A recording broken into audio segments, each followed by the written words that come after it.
Oh, good morning. Good morning, Right Honors.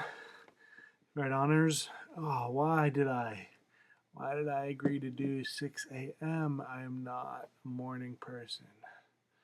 Okay, no, but these people, they traveled from all over the internet to be here. Berk, buck up. They want some. Okay, hold on 1 second. No, I'm wearing a velvet suit. But seriously, I'm really happy to be here.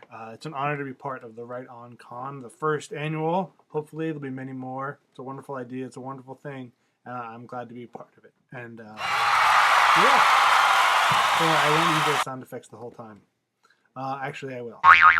Real quick, I'm Josh Berk. I'm from Allentown, Pennsylvania. My parents are both librarians. I'm a librarian. I've been a poet, a journalist, a writer of one sort of another for many years. And most recently, I published The Dark Days of HAMBURGER, HALPIN, a young adult novel. Came out earlier this year with Alfred A. Knopf. Books for young readers.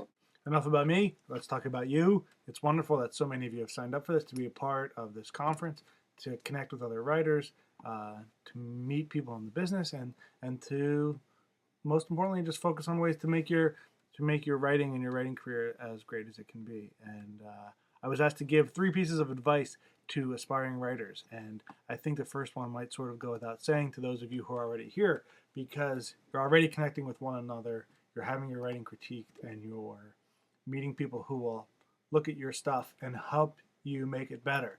And that's my first bit of advice, because when I was first starting, I was terrified to let anyone read anything that I had written. I was just convinced I was going to write secretly and then not tell anyone until I had a book deal. And I would show everyone, look, I've written a book and you can buy it later. And I thought that I would be somehow not embarrassed to admit that I was striving to be a writer if I already had that success. But that was just me. That was not a good thing. That was me being naive and fearful, and it's not a helpful frame of mind to be in to start your career. But I was young, and it's hard, but it's so important to find people to read your work. And I think you probably know that, but I'll just tell a little bit of the story. When I first was really beginning my first young adult novel, I really thought that I could just blow everyone away with how great of a writer I was. I wrote these long sentences, these elaborate metaphors, these similes that were mind-meltingly complex. Or so I thought. And yes, I have an example. This is actually from my second attempt at writing a young adult novel. I won't even inflict the first one on you, but the first one, it starts out about a guy following a trail of cigarette butts to follow his girlfriend. And he knows that they're hers because she wore black lipstick and it's visible on the cigarette butts. And he describes her lipstick, her mouth. He says it looks like a yawning crack on a city street, lazily patched by a city worker who, instead of actually repairing the damage, just half-assed dumped some tar into it and hoped it would hold. And of the cigarette butts themselves, he goes on to say in the same paragraph, they are stained like a baby harp seal caught at the edge of an oil spill. Just a bit of blackness nabbing his puffy ass before he escaped into the waiting arms of a celebrity Greenpeace volunteer posing for the cameras. Now, if you're impressed by that writing, thank you. My dog is joining me. That's what that noise was. And anyway, if you're impressed by that, thank you for being impressed. But it's not, as I see it now, good writing. By the end of those metaphors, you don't even know what the sentence is about anymore. So I needed someone to tell me less is more. I needed someone to tell me that 8 clauses in the second half of your simile will just baffle your readers. I needed someone to tell me to just get out of the way of the story. And someone did. And I took my first step by going to a writing conference, meeting other writers, meeting an agent, not an agent who signed me, but meeting someone in the business for the first time. And luckily for me, clicking with just one other person, that's all it really takes.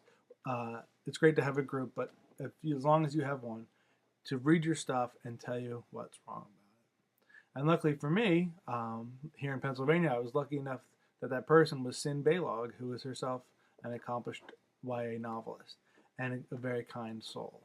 But not so kind that she would bite her tongue when presented with writing such as the whatever that was that I just shared with you. And Sin read it and she said, you show some talent, but here's what's wrong with it, and here's what's wrong with it, and here's what's wrong with it. She told me everything that was wrong with it. And I'm not bitter. No, I don't wish her unwell.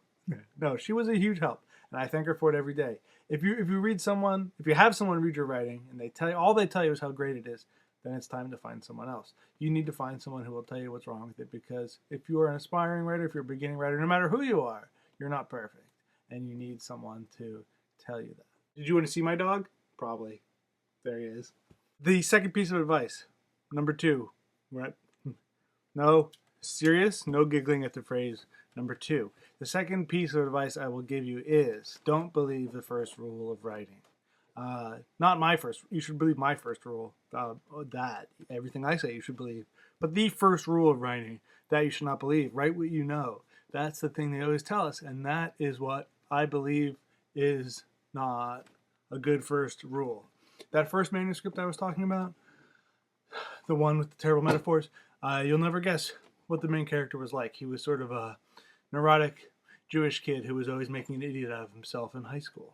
And the one before that, the one that was so terrible, also will never be published, and I will not even read it from it. That was about a neurotic Jewish kid who was always making an idiot out of himself in high school. And my next project, the one that led to having an agent and a book deal and all those wonderful things, that's a book about a life I knew nothing about. Now, if you read it, my book, and you know me, you'll sense similarities, obviously, between the narrator and me. That's probably unavoidable. We have a lot of the same sense of humor, phrasing, things that I didn't even realize a part of the way I speak came into the book until people pointed it out to me. But the character, well, I mean, I took a risk. I wrote about an overweight deaf kid, and he had more heart and more guile and more brains than I've ever had.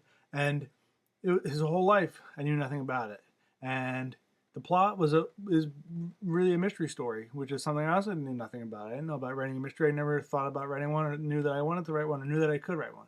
I didn't know anything about the character or the plot. I knew a tiny bit about the setting, but it was a huge leap, and it was not a terrible thing. It was a wonderful thing.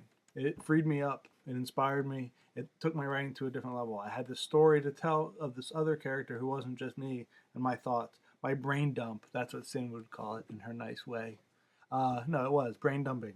But this character, he had a story to tell, and it was much better than writing about someone like myself. So I would encourage everyone to take that risk, to write about people different from themselves.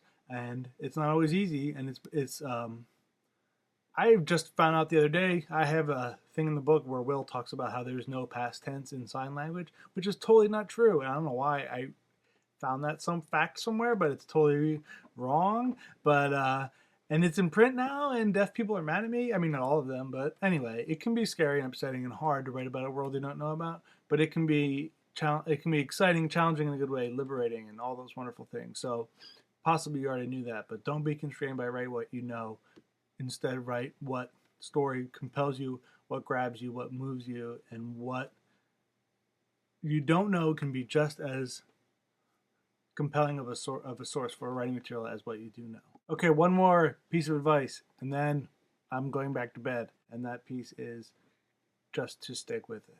It's a strange business, this writing business. We're all in it because we're sensitive and thoughtful people, and yet we choose to enter this field so filled with rejection. It's just a part of life as a writer. And even though I think writers are the worst equipped people in the world to deal with it, it's yet part of our world. And that's just part of it. And it can be heartbreaking and terrifying, but it's unavoidable. I don't know if you know writers who published to great success the first thing they ever wrote. I certainly don't know any. And you have to just stick with it. That's all there is to it. I actually wrote a poem about it that I read sometimes, and it's a serious poem.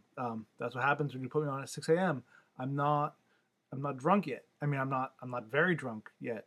So you get sober Josh who reads poems, and this one's called "Things to Do to Become a Writer." And I hope it's helpful and maybe even inspiring. And welcome again to the conference, and I'll see you on the message boards. Anyway, things to do to become a writer. Be born into a house filled with books. Spend some of your time living fully in the world and some of your time watching it. Study poetry so that you learn to love language for language's sake. Then study journalism so you learn how to get out of the way of a good story. Read everything you can get your hands on. Write a poem or a story or an article that will never be published. Read some more. Write another poem or a story or an article that will never be published. Find someone who will read your work and tell you what they think. If they tell you that it's wonderful and there is nothing that should be changed, find someone else. If they tell you that it's overwritten and boring in parts, tell them thank you. Then write it again, even though it will never be published. Read no more than 2 books on how to write a book, and no less than 1. Write a poem or an article or a story that will be published, and celebrate a little bit. Raise the bar slightly higher for yourself and try to publish somewhere bigger. Don't despair when that doesn't work. Keep writing. Write stories, poems, articles, anything. Does one of them feel like it could be a very long story? 20 pages, 50 pages? Keep working at it, even if, oh my lord, it feels like you're writing a novel. Don't think about it too much, just keep writing. This novel will never be published. Show it to your writing partner and listen to what they have to say. Listen to what everyone has to say. You must be doubtful enough of yourself to realize that you are a beginner and not an expert. You have work to do, you have tricks to learn. But you must be confident enough in yourself not to give up despite the mounting rejections. That's really what they're called, rejections. Why did you sign up for a profession so filled with rejection? You must enjoy the work, because even if you do all these things, there is no promise of any sort of or anything at the end. And that story that grew and grew did become a novel. And hopefully it was at least a little bit fun writing it, otherwise you won't do it again, which is too bad, because this one was not published and never will be. So you write another one. You take everything you learned from those books, everything you learned from your critique partner, everything you learned from the countless hours writing that first one, and you write another one, and it doesn't get published.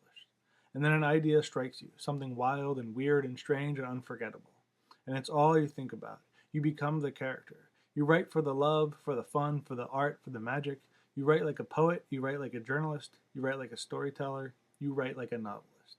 And your critique partner reads it and says you're ready after you fix these 25 things. And so you do. And you polish and polish and polish, and then it's business time. Don't fret about the business. If you're savvy enough to put together a job application and ace an interview, you're savvy enough for the business. Because it's not you they care about anyway. It's the writing. So you write a query letter, you send it to a bunch of agents, and hey, one of them likes your book. Enough to tell you to do massive rewrites. So you do, because you can sense it, your foot in that door. And an agent offers to represent you, offers to represent your book. Well, it's just a manuscript now. No one even hints of calling it a book yet, but someday, and a lot more revisions later, it will be.